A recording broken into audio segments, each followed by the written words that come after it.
Ya, Assalamualaikum warahmatullahi wabarakatuh. Selamat sore teman-teman mahasiswa semua. Ya, bertemu lagi dengan saya Ibu Yusnia Budiarti dalam mata kuliah Analisa dan Desain Sistem.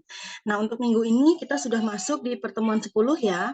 Di pertemuan 10 kita akan membahas tentang analisa perancangan program. Ya.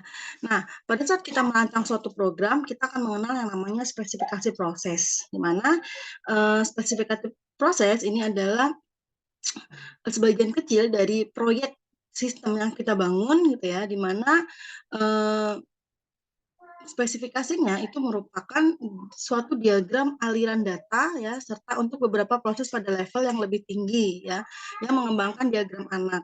Jadi nanti ada pada saat kita merancang program yang awal ya, kita akan merancang yang namanya HIPO ya, hierarki input proses output. Nah, di HIPO ini kita akan mengenal diagram ya, diagram. Nah, diagram ini ada levelnya, gitu ya. Ada diagram paling atas, ada lagi nanti diagram anak. Apa tujuan dari dibuatnya spesifikasi proses ini, gitu ya?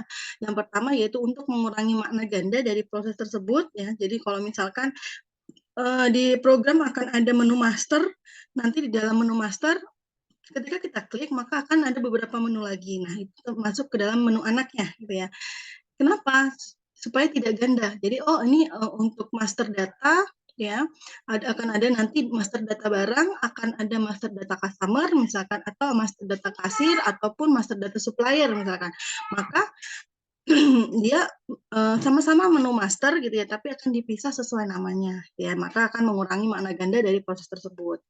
Lalu memperoleh deskripsi yang tepat mengenai apa yang harus dicapai, gitu ya, lalu memvalidasi sistem dari desainnya ya. Nah, pada perancangan program, biasanya desain program kita buat secara per modul, gitu ya. Di mana tujuannya adalah untuk memecah-mecah suatu masalah yang rumit yang akan diprogramkan ke dalam beberapa elemen, gitu ya. Yang nantinya akan diintegrasi menjadi satu kesatuan untuk memenuhi kebutuhan sistem. Contohnya apa? Misalkan kita dalam suatu perusahaan itu ya, ada beberapa divisi. Ya, ada beberapa divisi. Nah, pada saat kita merancang program, tidak semua divisi harus kita kerjakan sekaligus gitu ya. Jadi artinya apa? Kita kerjakan per divisi.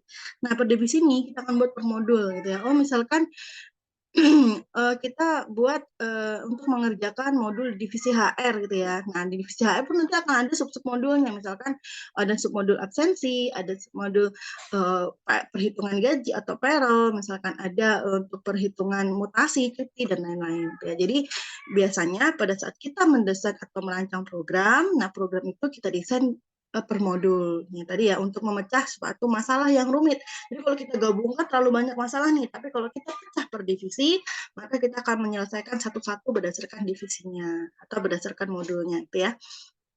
Nah, apa saja alat perancangan program itu? Yang pertama, bagian terstruktur atau kita menyebutnya struktur chart, gitu ya.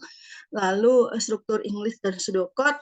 Pseudocode ini teman-teman sudah belajar ya di mata kuliah logika dan algoritma, berarti dia menyelesaikan masalah ya berdasarkan langkah-langkah yang logis gitu ya. Lalu ada yang namanya tabel keputusan atau decision tabel. Nah, biasanya tabel keputusan atau decision tabel ini kita gunakan jika kita merancang suatu sistem yang memang membutuhkan keputusan. Contohnya sistem pakar ya, sistem pakar ataupun sistem penunjang keputusan atau decision support system. Nah, biasa kita menggunakan tabel keputusan. Nah, lalu berikutnya ada bagian HIPO ya. HIPO ini hierarki input proses output. Jadi perancangan programnya dengan kita membuat bagian HIPO maka kita tahu rancangan keseluruhan dari programnya. Biasanya yang menggunakan bagian HIPO ini adalah program-program yang kita rancang berbasis desktop gitu ya. Contohnya menggunakan Java atau kita menggunakan VB .NET gitu ya. Nah, itu dirancang kita biasanya menggunakan HIPO untuk perancangan programnya karena lebih mudah ya. Yang berikutnya adalah bagian alir program atau flowchart. Nah, ini biasanya untuk melihat alir dari program itu seperti apa ya.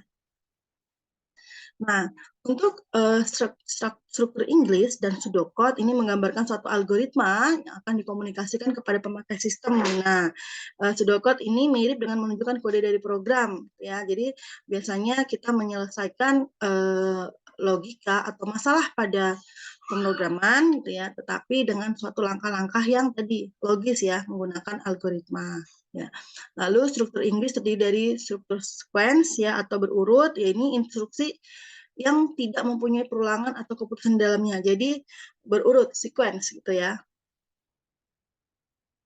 Nah, berikutnya decision structure itu berupa menggunakan struktur if then atau if then else atau struktur case. Ini kalau kalian sudah belajar bahasa pseudocode, pasti sudah tahu. Yang berikutnya adalah struktur iterasi, biasanya ini menggunakan perulangan ya, while gitu ya. Jadi ya misalkan bagaimana kita memberikan program gitu ya supaya dapat menginput misalkan atau menghitung secara otomatis data gitu ya, seluruh data. Misalkan datanya ada 1000, maka kita harus memprogram bahwa membuat coding bahwa program itu harus melakukan perulangan secara otomatis sebanyak misalkan jumlah data yang diinginkan. Kalau jumlah data yang 1000, maka akan melakukan perulangan secara otomatis selama sebanyak 1000 data seperti itu. Nah, itu menggunakan iterasi atau perulangan.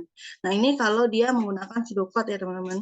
Nah, berikutnya menggunakan bagian terstruktur. Nih, bagian terstruktur mendefinisikan dan menginstalasikan organisasi dari sistem informasi secara berkembang ya dalam bentuk submodul. Nah, misalkan simbol dasar modul digambarkan dengan persegi panjang seperti ini connection, decision, dan elemen kontrol. Nah, ada dua tipe atau dua model dari bagian terstruktur, yaitu transform center, yaitu bagian yang menggambarkan sistem dalam 3 cabang, lalu transaction center, yaitu bagian yang menggambarkan suatu sistem yang menangani beberapa tipe transaksi yang memiliki jalur yang berbeda. Jadi biasanya itu digambarkan di dalam bentuk bagian terstruktur. Ya. Nah, berikutnya ada tabel keputusan atau decision table. Nah, tabel keputusan yaitu tabel yang digunakan sebagai alat bantu untuk menyelesaikan logika dalam program yang terdiri dari baris dan kolom. Jadi biasanya nanti kita akan membuat bentuk seperti tabel gitu ya, berisi baris dan kolom. Nanti misalkan barisnya berisi gejala, kolomnya berisi penyakit. Nah, misalkan seperti yang tadi saya katakan bahwa biasanya untuk perancangan program menggunakan decision table atau tabel keputusan biasanya digunakan jika kita merancang sistem yang membutuhkan keputusan, contohnya sistem pakar. Dengan misalkan user memilih gejala, maka sistem akan memutuskan penyakit apa yang diderita. Nah, berarti kan merupakan sistem yang mengambil keputusan, gitu ya. Nah, maka di situ untuk logikanya atau logika programnya kita susun menggunakan table. Nah, nanti untuk yang table keputusan ini biasanya kalian akan belajar di mata kuliah sistem pakar ataupun decision support system atau sistem penunjang keputusan. Nah, dua-dua itu akan menggunakan yang namanya tabel keputusan untuk perancangan logika dalam programnya. Nah, ini di sini diajarkan sekilas ya, karena nanti akan ada mata kuliahnya sendiri ya teman-teman ya. Nah, di sini tabel keputusan terdiri dari 4 bagian utama, yaitu the condition step, berisi kondisi yang akan diseleksi, lalu kondisi entry, berisi kemungkinan dari kondisi yang akan diseleksi ya atau tidak gitu ya. Lalu action, berisi pernyataan yang akan dikerjakan gitu ya. Action entry digunakan untuk memberi tindakan mana yang dilakukan dan mana yang tidak dilakukan. Misalkan, apakah Anda menderita penyakit, apakah Anda menderita demam gitu ya. Kalau iya, maka dia akan menanyakan kondisi berikutnya. Jika tidak, maka dia akan memberikan action gitu ya, atau menanyakan kondisi juga berikutnya. Bagaimana jika tidak ada demam dalam gejala suatu penyakit gitu ya, maka dia akan memberikan keputusan-keputusan seperti itu. Nah, itu contoh dari tabel keputusan. Nah, langkah-langkah membuat tabel keputusan yaitu pertama menentukan kondisi yang akan diseleksi. Seperti tadi kondisinya, apakah Anda demam? Ya, jika ya, maka melanjut kondisi berikutnya. Nah, yang kedua adalah menentukan jumlah kemungkinan kejadian yang akan terjadi, yaitu sebanyak N sama dengan 2 pangkat N. Jadi kalau misalkan dalam suatu penyakit, dia memiliki 3 gejala gitu ya, maka perulangannya atau jumlah kemungkinannya adalah 2 pangkat 3. N ini kayak misalkan banyaknya kemungkinan kejadian gitu ya. Jadi berarti N sama dengan 2 di pangkat 3, berarti akan ada 8 kemungkinan gitu ya. Lalu ketiga menentukan tindakan yang akan dilakukan apa, lalu mengisi kondisinya, yang terakhir adalah mengisi atau menentukan action dari entry-nya. Jadi tadi gejalanya sudah ditentukan, maka dia akan menampilkan hasil atau action-nya ya. Nah, yang berikutnya adalah HIPO, hierarki input proses output ya. Nah, sasaran HIPO yang pertama yaitu untuk menyediakan suatu struktur guna memahami fungsi dari sistem gitu ya. Untuk lebih menekankan fungsi-fungsi yang harus diselesaikan oleh program. Jadi nanti fungsinya itu dibagi dalam bentuk menu ya, dalam bentuk diagram menu gitu ya. Lalu untuk menyediakan penjelasan dari input dan output pada masing-masing tiap tingkatan dari HIPO. Jadi kalau misalkan di awal di master data kita klik master data maka akan ditampilkan menu berikutnya. Nanti kalau ketika kita pilih satu menu maka akan ditampilkan output dari tampilan programnya. Seperti itu ya. Untuk menyediakan output yang tepat dan sesuai dengan kebutuhan-kebutuhan pemakai. Nah, dalam diagram dalam paket HIPO yang pertama ada visual table of content, ada overview diagram, dan juga details diagram. Nah, ini contoh dari tabel HIPO. Nah, tadi saya bilang ini adalah tampilan menu utama. Jadi kalau kalian lihat program itu punya tampilan menu utama ya. Nanti ada menu file, transaksi, laporan. Contohnya seperti ini teman-teman. Ini di jendela PDF. Nih, jendela PDF ini kan ada file nih. Ketika kalian klik file, maka akan ada menu-menu di dalamnya. Nah, ini maksudnya seperti itu. Jadi ini misalkan di atasnya adalah menu utama. Di menu utama terdiri dari menu di bawah dalamnya ya, ada menu file gitu ya, ada edit, view, window, help dan lain-lain. Ini kalau kita klik maka dia akan menampilkan sub-sub menunya. Nah, ini contoh sub menunya di bawahnya seperti ini. Ya, jadi ini contohnya menu utama. Oh, dalam menu utama program yang kita buat, misalkan ada menu file, ada menu transaksi, ada menu membuat laporan, ada menu utility. Nah, di menu file ketika kita klik gitu ya, maka akan ada sub menunya. Nah, ini 00 ini adalah menu utama, ini number of table of content-nya ya, number dari diagramnya ya, 11 berarti sub dari 00, maka sub dari 10 maka dia 11, 12, 13 dan 14. Berarti di dalam menu file ada menu barang, ada menu customer, ada menu perkiraan dan menu exit ya. Sedangkan di menu transaksi ada sub menu yaitu transaksi faktur, transaksi bayar, transaksi surat jalan dan transaksi jurnal. Dan sedangkan di menu laporan dia ada submenunya ya, laporan bulanan, laporan harian, laporan pengiriman dan laporan stok barang.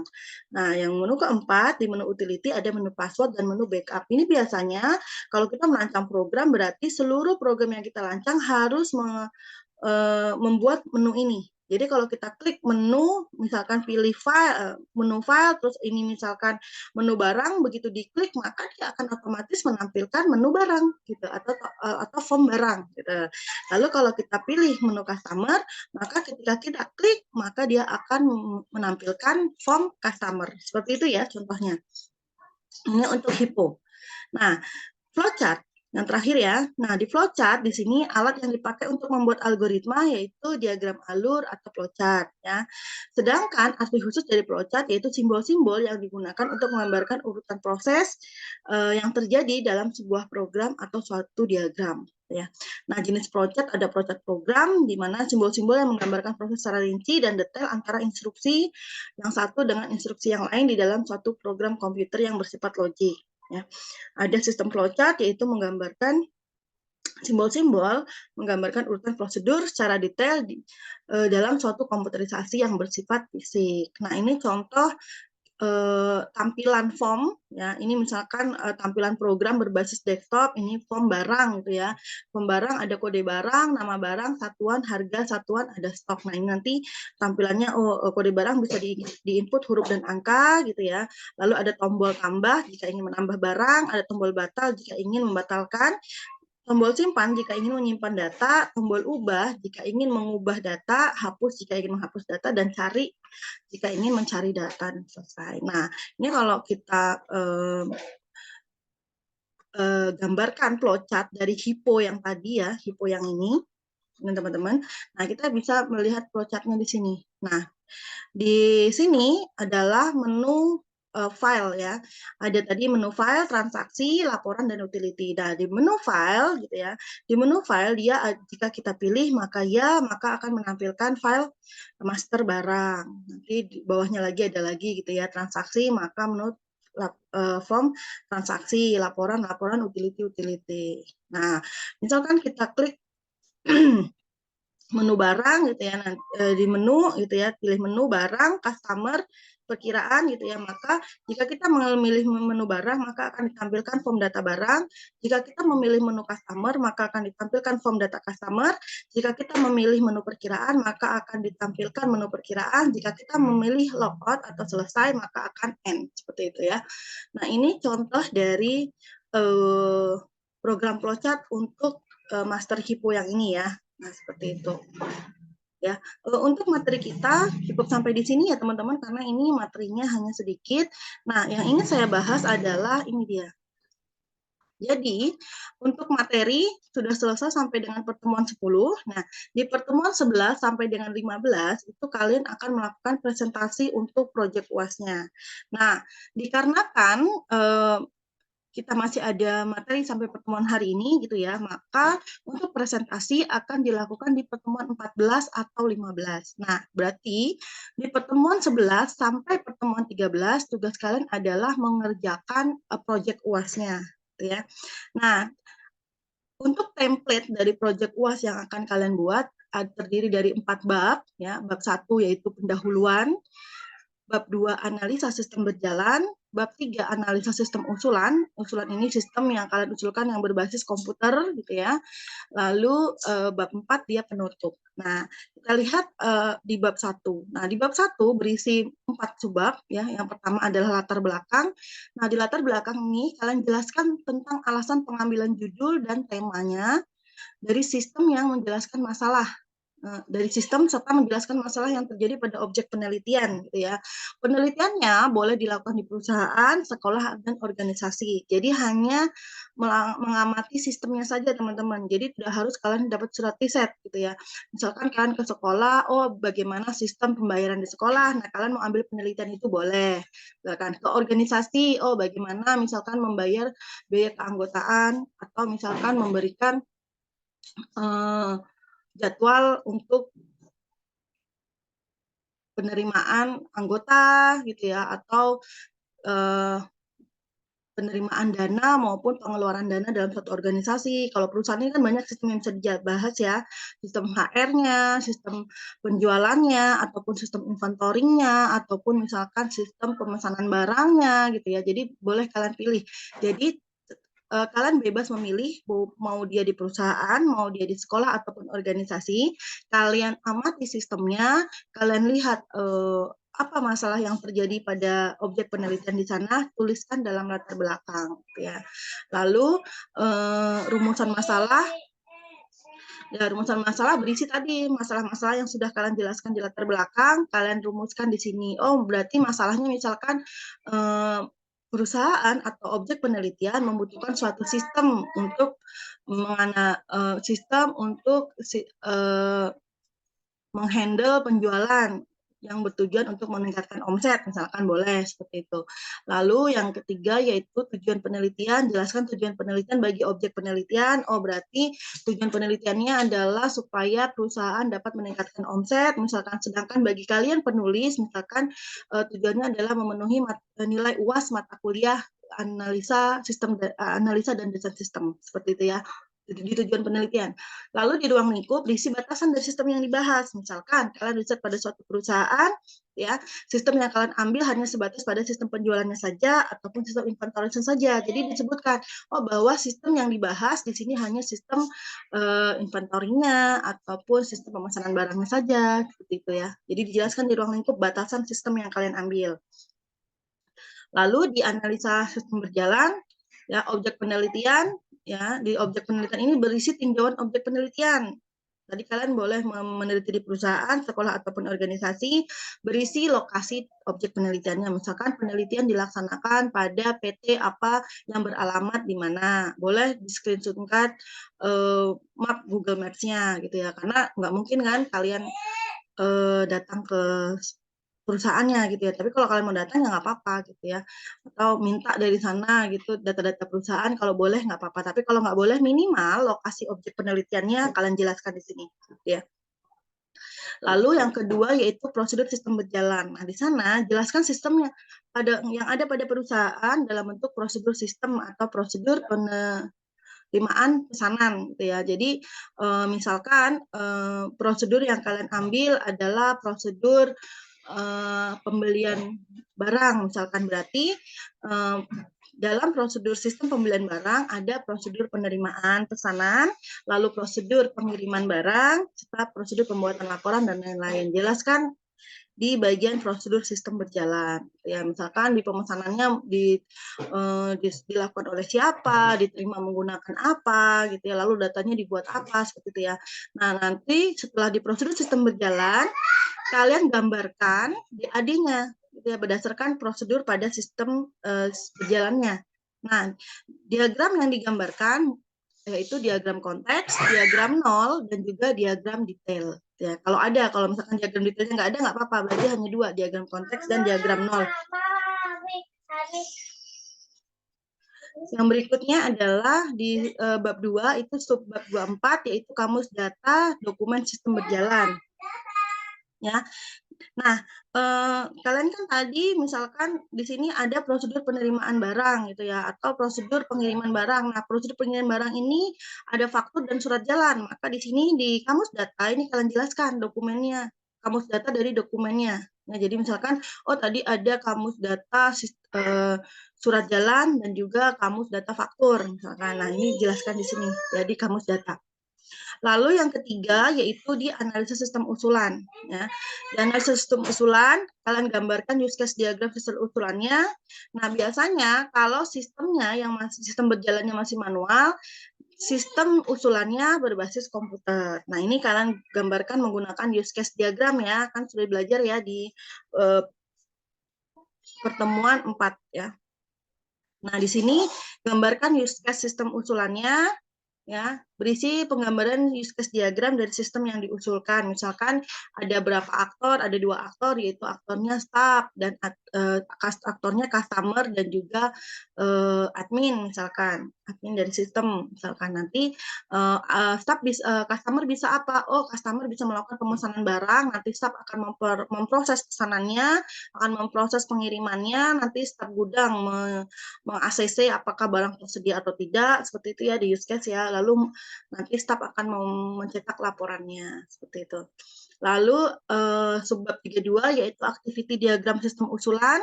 Ya, nanti setelah digambarkan use case-nya, gambarkan activity-nya. Lalu di bab 33 yaitu perancangan basis data. Boleh IRD, boleh normalisasi, ini kalian pilih salah satu, jangan dua-duanya. Nanti kalian terlalu banyak gitu ya. Jadi pilih salah satu. Kalau kalian mau merancang menggunakan IRD, maka hanya dirancang menggunakan IRD.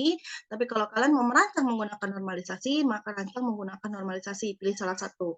Nah, ini yang tambahannya di menu 34 ya. Kalau kalian bisa membuat tampilan rancangan program, ya, jadi bentuk tampilan ininya. Ini teman-teman. Nah, bentuk tampilan ininya, ini bisa kalian rancang gitu ya. Tidak harus programnya jadi gitu ya, tapi bisa kalian rancang menggunakan software mockup. Nah, di sini software mockup boleh kalian gunakan Balsamiq ataupun Figma mockup. Tapi kalau mau yang cepat jadi, gunakan yang Balsamiq mockup gitu ya. Ini pilih salah satu. Jadi hanya prototipenya aja, nggak usah harus programnya jadi, enggak, hanya rancangannya saja ya, atau prototipe ya. Nah, di bab 4 berisi kesimpulan dan saran. Nah, ini untuk template project UAS-nya nanti akan saya upload di e-learning, teman-teman silahkan download ya. Oke, baik, nanti jika ada pertanyaan silahkan langsung share di WA group mata kuliah kita. Oke, baik, sampai sini saya akhiri. Assalamualaikum warahmatullahi wabarakatuh.